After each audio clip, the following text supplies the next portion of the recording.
All right, I think we are live. Hello, everyone in Facebook land. My name is Karol, and I'm the content director for Phonalytics. And I'm joined today by Dr. Joe Anderson, who is the research director at Phonalytics. Say Hello. hello, Joe. Yeah. We are doing a Facebook Live event today to tell you about our 2022 community survey results. Surveys are so important for Phonalytics. So much of the research that we cover in our research library is based on, social psychology surveys. So much of our original research is based on surveys and asking people to respond to surveys. Surveys are really the lifeblood of what we do in a lot of ways.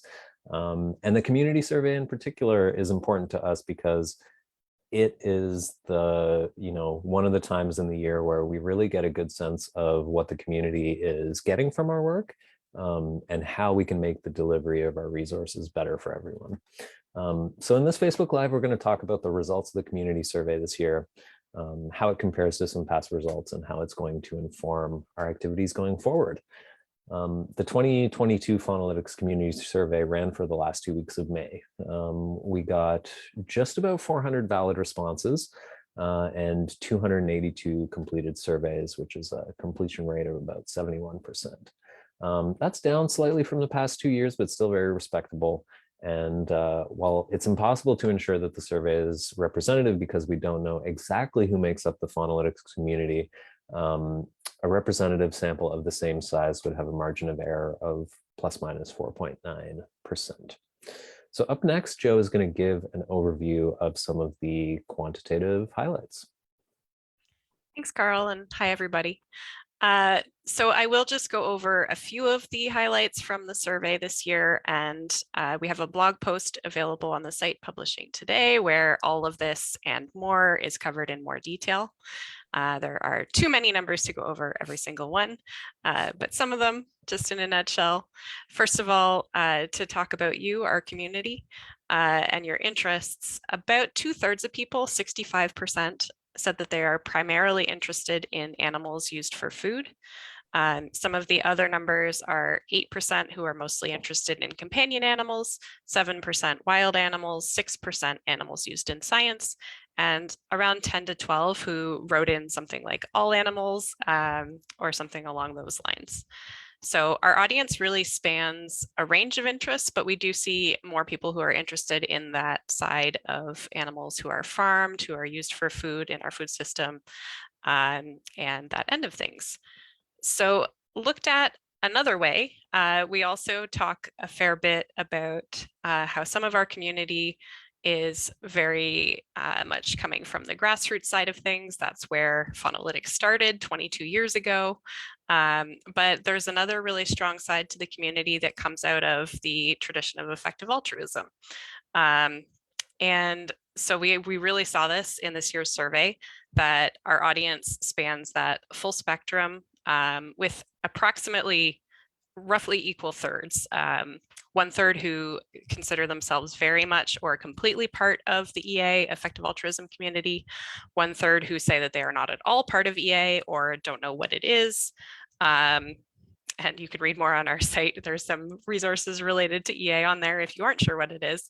And then there's another third who are somewhere in between, who consider themselves slightly or moderately part of the EA community. So this is what makes Phonalytics really special to me personally as the research director, is that we do have this audience that spans all different kinds of work, all different perspectives, and it puts us in the challenging but really fun position of talking to all different kinds of people with the work that we do. So in terms of the performance indicators, so to speak, that we look at in the community survey, we ask a lot of questions related to our value, our impact, and use of our resources. So to look at just a few of those in particular, we've seen consistently high value and impact ratings. So for instance, 97% of you, thank you, excuse me, say that our work is high quality, and 96% that you would recommend us to others. Thank you. Please do share the work that we do with other people. We love that. That's one of the best things that we can do to get the word out. Pardon me. 82% of you think that our work is very valuable to improving animal advocacy. But we also ask this question in a second way. 82% is great, but we are also interested looking at it broken down by that interest area that I mentioned before, whether you're primarily interested in animals used for food, companion animals, and so on. Our website and resources span a whole range of animal issues, but we do have more on the end of farmed animals in our original research program. And so maybe that's why we tend to see that people who are primarily interested in animals used for food have higher satisfaction or consider us more valuable compared to some of the people who are working more with companion or wild animals. But that is part of what we take from the survey going forward to see where those differences are and what we can do to shore up some of the areas where not as many people are using the resources right now. Next, we also ask some more pointed, specific impact questions that give us a higher bar to aim for. So we ask those general questions about value and quality, but we also ask these more specific ones where we expect and tend to find that agreement will be a little bit lower. So in this case, we ask people whether the work that we do has helped guide advocacy decisions. Again, kind of a higher bar to meet, but one that we really aspire to, and found happily that 79% of you said that our work has helped with guiding advocacy decisions. Additionally, about 2/3 actually said that our work has helped reduce suffering or save animal lives, which again is probably the highest bar that we can set for ourselves. It's what we're all here to do. And as a capacity building organization who does all of our work indirectly through you, it really means a lot to have people say that we have helped you achieve that crucial goal. We were also excited this year to see that 59% of you say that you turn to Faunalytics first for animal advocacy research and data, which is up from 48% last year. So we're not competitive, we don't need to be first, but we love being your go-to research source for resources like this. And we hope that you will continue to come to us first, second, later in the process, anytime we can help in any way. In terms of how our specific resources are used, we found that our flagship programs, so the Library of Accessible Summaries of Articles and our original research program, those continue to be the most used with about 60% of our community using each. But based on that 60%, you can obviously see there's a range of ways that people engage with Faunalytics materials, with some people using more of the visual resources, others using more of the written research and original research and library summaries, others sticking mostly to social media. And in terms of the changes that we've observed over the past few years of running this community survey, again, you can see more in the blog post where we have graphs for things, but we see a couple of things that are down and that we're taking note of. So the use of some of our support resources, like the research advice section of our website, if you didn't know that that's there, it is, and you should use it because I think it's pretty great. And our pro bono support, which again, if you aren't aware of it, if you haven't used it, we offer pro bono support a few hours per year, depending on the size of your organization, where you can drop into office hours and talk to us one-on-one. And we do have that research advice section of the site that we can direct people to. So those are things we're taking note of. But on the flip side, we're super happy to see that our visual resources, which you all had been asking for more of, have been up over the past few years. So more use of our fundamental series, looking at some of the basic issues in animal advocacy, and Karol's great video research summaries, which I believe he's going to talk about a little more up next. So Karol will tell you more about how we take note of changes over time and act on them. So back to you. Yeah, thanks, Joe. So, I think most of us have probably had an experience where, you fill out a survey online or you give feedback to a company or an organization, and you think, well, that was nice that I did that, but probably nothing will change. Fortunately, we're really happy to say that Faunalytics is different in that regard, though we don't take every suggestion that we get, because that would be impossible.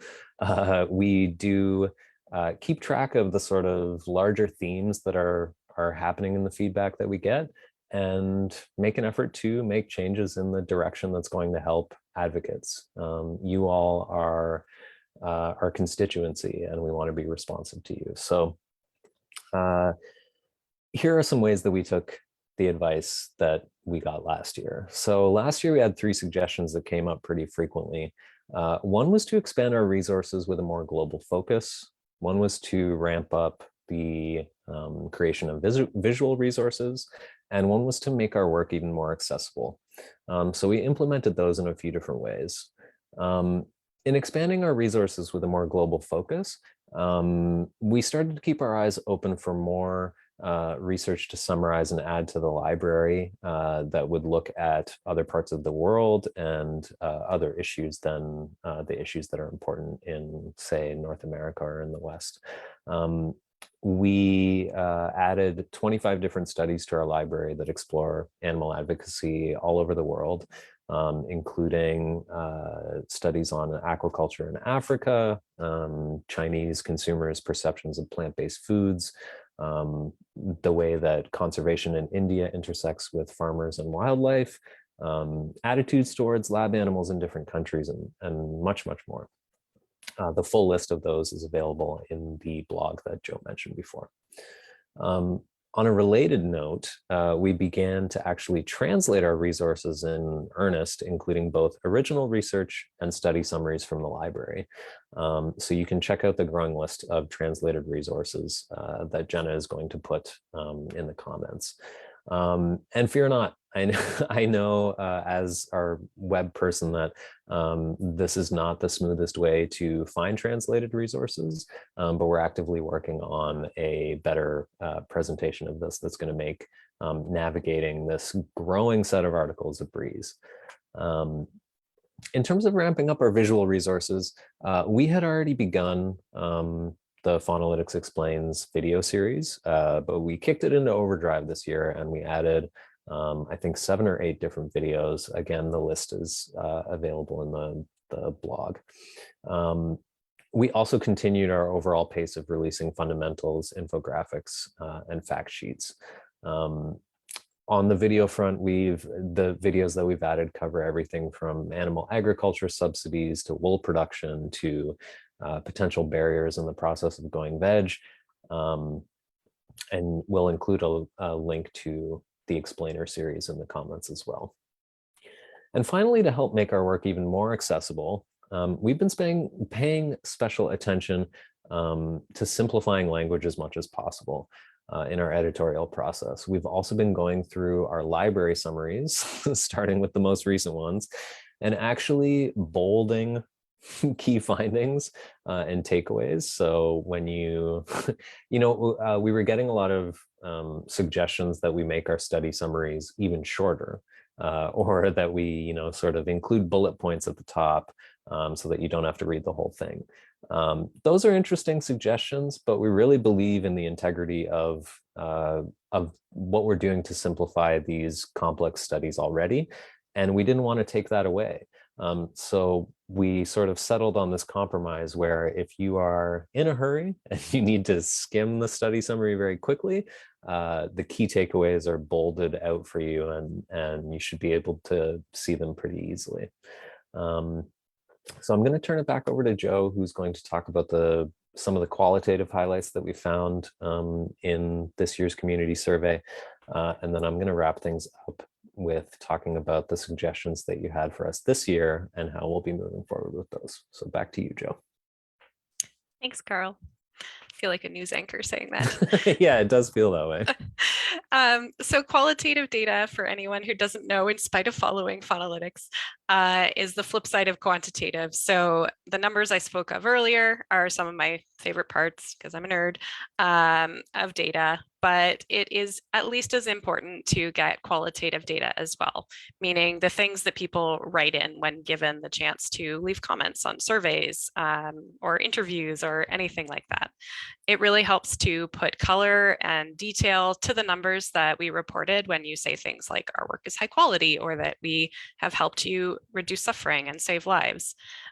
So this is where we get a lot of the specific feedback that Karol's been talking about what we're doing well and what we can improve on.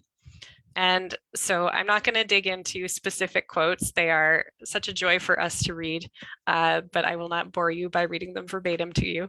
To pull out some highlights of the qualitative responses we got in this year's qualitative responses in the community survey, we saw that what people love includes the fact that our resources help them be more efficient, have a bigger impact for animals, obviously our entire mission right there, the rigor and reliability of the work that we do, which just means so much to us as that's a key goal. The emphasis that we put on facts and data while still inspiring people and helping them engage passionately with this work that we're all doing. And finally, again, just a key part of our mission is making everything accessible and relatable to advocates who are doing the work on the ground, who are helping animals. So these are all such core parts of our mission at Faunalytics, and we love hearing from you that you love them. This feedback, again, coupled with the suggestions that Karol's going to go over about what we could do better or just do more of, this is all what helps us grow and improve. So we are so grateful to everyone who takes the time to write these comments, leave these pieces of feedback, whether it's in our survey or outside of it, just by sending an email, shooting us a message on the contact form, or anything else like that. Again, dropping into our pro bono support. All of that is super helpful, really helps us grow and do better for you. So back over to Karol for suggestions. Great. So on that note, we got, we got a lot of great suggestions this year, lots of positive feedback and lots of constructive suggestions that we sort of pulled out some key themes of and that we're going to take forward with us into 2020, the rest of 2022 and 2023. So the first one is to do more outreach and promotion or publicity. And so this is a theme that's really encouraging because it shows that you believe in what we do too, and that you want us to promote ourselves more. It's also a bit difficult because we are a small organization. There are less than 10 people who are, the Faunalytics team. We operate on a relatively small budget, and advertising costs money and publicity costs money. And we're very conscientious of, using the budget that we have as wisely as possible. So it can be challenging to spread the word about what we do. That said, we have been slowly increasing our publicity budget over the past couple of years, and we're always monitoring, the effectiveness of online publicity, the return on investment that we get from it, to understand how we can advertise more effectively. With all of that being said, though, this is where I turn it back to everyone who's watching and everyone who will watch this after the fact. We're strong believers that the best publicity is via word of mouth and organic sharing. And that's where you can help us. When you see resources of ours that are useful for you, make sure to share them and shout us out. Even when you see things that aren't necessarily useful for you, but might be useful for someone that you know, please share it with them. The best thing that our audience can do for us is to share our work. The more people share our work and get our name out there, the more advocates know about us, and the more our community grows. The second suggestion that we got was to connect with more advocacy groups and academics and provide more direct support. So that's a great suggestion as well. And I'm very pleased to say that those are both areas where we've been making some pretty strong progress. In 2021, we helped 66 different organizations and advocates with direct one-to-one support through our office hours program. And I think in 2022, we are already getting close to that amount. we may have even exceeded it at this point. But please check out our office hours program, phonalytics.org/ask-us. We have different times throughout the week that you can connect with either myself or two of our research scientists. You can even connect with us in different languages if you want to. So please do check that out. We've also begun a research ambassador program, which is going to help bring people who are knowledgeable about phonalytics and about what we do to do free presentations that will inform your advocacy group about the latest insights that you might be able to use in your advocacy efforts. And finally, we got a suggestion again to continue to expand our research focus globally and to provide more translated resources. We're so encouraged to see that our audience is increasingly looking at animal advocacy in a big picture, global way. And we're also really excited that you want to share our resources in different languages. Even though our audience outside of North America and outside of Europe is relatively small, it's still in the thousands of people, which is really, really exciting for us. We are constantly adding translated resources to the site. We're translating past original studies. We're translating study summaries. So please do check out that tag that Jenna has shared in the chat, and keep an eye out for more. So those are the results of the 2022 community survey. We're not going to do a Q&A today because I think we've taken up plenty of your time already. But probably the most important thing to know is that even though we do this once a year and we really want to encourage our community to participate, we're responsive to feedback all year round, and you can contact us all year round, whether it's through our office hours program, through our website, or if if you've been in contact with us, you can reach out to us directly if you know there's a question that a particular person might be able to answer. So check out our office hours page, phonalytics.org/ask-us, and use the contact form on the website when you have questions. Reach out to us. We are a big group of charming nerds who will help you with your advocacy needs. And with that, I think we will sign off. Thanks so much, Joe, for giving us the highlights, and thanks to all of you for watching.